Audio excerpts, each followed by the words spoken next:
नमस्ते। आज के इस डीप डाइव में आपका स्वागत है। आज हम एक बहुत ही कह सकते हैं आंखें खोल देने वाली रिपोर्ट पर बात करने वाले हैं, द पैराडॉक्स ऑफ पावर। सच कहूं तो इस रिपोर्ट का टाइटल ही अपने आप में पूरी कहानी बयां कर देता है। देखिए, एक तरफ हमारे देश की वो विशाल उपलब्धियां हैं जो हमें दुनिया के नक्शे पर एक बड़ी ताकत बनाती हैं, राइट? और वहीं दूसरी तरफ एक ऐसी जमीनी हकीकत है जो इस रिपोर्ट के मुताबिक एक स्थानीय समुदाय की भारी कीमत पर रची गई है। हम बात कर रहे हैं झारखंड के जादूगोड़ा की, एक ऐसा इलाका जहां से निकलने वाले खनिज ने देश को सशक्त तो बनाया, लेकिन वहां के लोगों की जिंदगियों पर इसका क्या असर हुआ। इस पूरे एनालिसिस में हम बिना कोई पक्ष लिए, बिल्कुल न्यूट्रल होकर सिर्फ उन तथ्यों, आंकड़ों और जमीनी कहानियों को सामने रखेंगे जो इस रिपोर्ट में दर्ज हैं। तो चलिए इस जटिल स्थिति को गहराई से समझते हैं।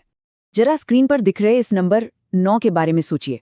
आज पूरी दुनिया में, जी हाँ पूरी दुनिया में, केवल 9 ही ऐसे देश हैं जिनके पास परमाणु हथियार हैं, और हमारा भारत उनमें से एक है। ये यकीनन एक बहुत बड़ा नेशनल और स्ट्रेटेजिक माइलस्टोन है। लेकिन रिपोर्ट के जो आंकड़े हैं वो बताते हैं कि इस एलीट ग्रुप में शामिल होने के लिए भारत जिस यूरेनियम पर सबसे ज्यादा निर्भर रहा है वो उसी जादूगोड़ा से आता है।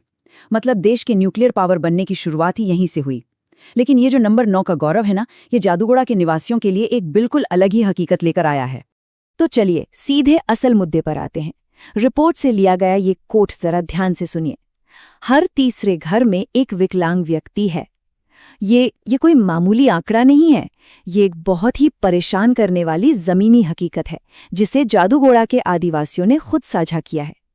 आप खुद सोचिए, जब एक पूरे गांव में हर तीसरा घर शारीरिक या मानसिक रूप से किसी विकलांगता से जूझ रहा हो, तो ये कोई महज इत्तेफाक नहीं हो सकता, है ना? ये सीधे तौर पर एक बहुत बड़े मानवीय संकट का इशारा है। ये कोट हमें तुरंत क्लियर कर देता है कि हम यहाँ सिर्फ खदानों या इकोनॉमी की बात नहीं कर रहे हैं, हम सीधे इंसानों की जिंदगियों की बात कर रहे हैं। आइए इस रिपोर्ट के पहले अहम हिस्से की तरफ बढ़ते हैं, बीमारियों का गांव, स्वास्थ्य संकट का सच। रिपोर्ट में जो मेडिकल डेटा सामने आया है ना, वो वाकई चौंकाने वाला है। स्थानीय समुदाय लगातार कई गंभीर मेडिकल समस्याओं का सामना कर रहा है। इसमें स्केलेटल डिफॉर्मिटीज यानी हड्डियों की विकृतियों का साफ जिक्र है, जैसे बच्चों के हाथों में 5 की जगह 6 या 7 उंगलियों का होना। और बात सिर्फ यहीं तक सीमित नहीं है, गर्भपात और मरे हुए बच्चों के जन्म लेने का जो रेट है वो डरावनी हद तक ज्यादा है। सोर्स के मुताबिक सलमा सोरेन और बुद्धि जैसी महिलाओं ने 5 से 6 बार मरे हुए बच्चों को जन्म देने का दर्द झेला है। इसके अलावा बच्चों में गंभीर दिमागी विकास की कमी और लंबे समय तक चलने वाली स्किन डिजीजेज वहां आम हो चुकी हैं। मतलब ये सिर्फ बीमारियों की लिस्ट नहीं है, ये पीढ़ियों तक चलने वाला एक ऐसा चक्र है जिससे वो लोग बाहर नहीं आ पा रहे हैं। कई बार ऐसा होता है कि बड़े बड़े आंकड़े हमें असल दर्द से दूर कर देते हैं, इसलिए चलिए रिपोर्ट में दर्ज कुछ असली कहानियों को देखते हैं। उदाहरण के लिए 15 साल के कार्तिक की कहानी। वो जन्म से ही बिस्तर पर है, ना चल सकता है ना ही बोल सकता है। दुनिया से उसका कम्युनिकेशन सिर्फ अपना हाथ हिलाने तक सीमित है। और कार्तिक अकेला नहीं है, इस रिपोर्ट में एक 18 साल के लड़के का भी जिक्र है जिसकी स्थिति इतनी बिगड़ चुकी है कि उसे सिर के एक ऐसे ऑपरेशन की जरूरत है जिसमें उसके बचने की उम्मीद लगभग न के बराबर है। जब हम इन चेहरों को देखते हैं तो वो बुलेट पॉइंट्स अचानक से एक भयानक असलियत में बदल जाते हैं। अब सवाल ये है कि ये सब आखिर शुरू कहाँ से होता है। चलिए रिपोर्ट के अगले हिस्से को देखते हैं, प्रदूषण का सफर, पर्यावरण और कार्यप्रणाली। चलिए इस यूरेनियम की पूरी जर्नी को स्टेप बाय स्टेप समझते हैं। बाहर से देखने पर जादूगोड़ा के पहाड़ और जंगल आपको बेहद खूबसूरत लगेंगे, लेकिन जो असली काम है वो इन जंगलों के ठीक 600 मीटर नीचे चल रहा है। 600 मीटर यानी लगभग 10 कुतुब मीनार जितनी गहराई। वहां से यूरेनियम निकाला जाता है और फिर जादूगोड़ा में ही उसे प्रोसेस करते हैं। इसके बाद जो फाइनल काम का प्रोडक्ट है उसे सुरक्षित तरीके से हैदराबाद भेज दिया जाता है। लेकिन जो सबसे चिंता की बात है वो है इसका आखिरी चरण, रेडियो एक्टिव कचरा। रिपोर्ट साफ बताती है कि इस खतरनाक कचरे को गांव के ही खुले तालाबों में डंप कर दिया जाता है। तकनीकी भाषा में इन तालाबों को टेलिंग पॉन्ड्स कहा जाता है। सिंपल शब्दों में कहें तो ये रेडियो एक्टिव यूरेनियम कचरे को स्टोर करने के खुले मैदान हैं। लेकिन इस रिपोर्ट ने जो सबसे खतरनाक बात हाईलाइट की है वो है एक सिंगल शब्द, अनलाइंड। इसका सीधा सा मतलब ये है कि इन तालाबों के बेस पर कंक्रीट की कोई लेयर, कोई परत नहीं बिछाई गई है। और इसका नतीजा, जो रेडियो एक्टिव कचरा इनमें डाला जाता है वो सीधा जमीन के नीचे रिसकर वहां के ग्राउंड वाटर और आसपास की नदियों में घुल जाता है। और फिर इसका सीधा असर क्या होता है? जाहिर है, स्थानीय लोग बिल्कुल अनजाने में इसी प्रदूषित पानी को नहाने, बर्तन धोने और यहाँ तक कि पीने के लिए इस्तेमाल कर रहे हैं। ये पानी अल्फा पार्टिकल से पूरी तरह दूषित है। और सिर्फ पानी ही नहीं, रिपोर्ट ये भी बताती है कि खदानों से इन तालाबों तक जो कच्चा माल ले जाया जाता है वो खुले ट्रकों में जाता है। इन ट्रकों से लगातार यूरेनियम की राख उड़कर हवा में और लोगों के घरों तक पहुंचती है। मतलब एक ऐसी सिचुएशन बन गई है जहां हवा और पानी दोनों ही उनके लिए जानलेवा बन चुके हैं।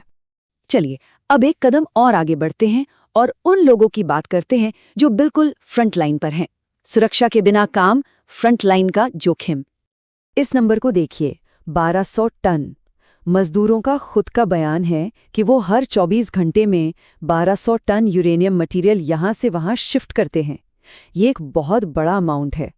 लेकिन सबसे ज्यादा शॉकिंग बात जो रिपोर्ट में सामने आई है वो ये है कि इतने भारी पैमाने पर रेडियो एक्टिव सामग्री के साथ काम करने के बावजूद मजदूरों का दावा है कि उन्हें मास्क जैसी बेसिक प्रोटेक्टिव गियर भी नहीं दी जाती।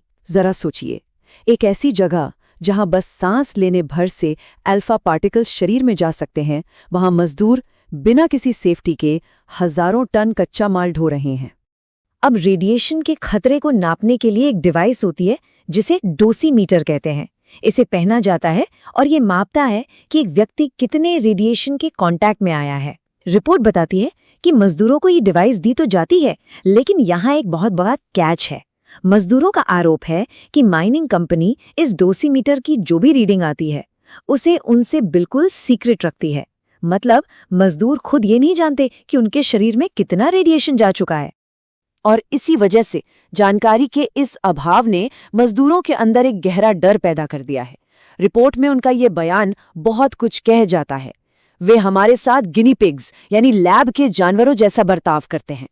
मजदूरों को लगता है कि उन पर बस एक तरह की रिसर्च की जा रही है कि इतने रेडिएशन के बाद इंसानी शरीर का क्या होता है। उन्हें अपने आने वाली पीढ़ियों के जेनेटिक परिणामों का गहरा डर सता रहा है। ये वाकई एक बहुत ही खौफनाक एहसास है।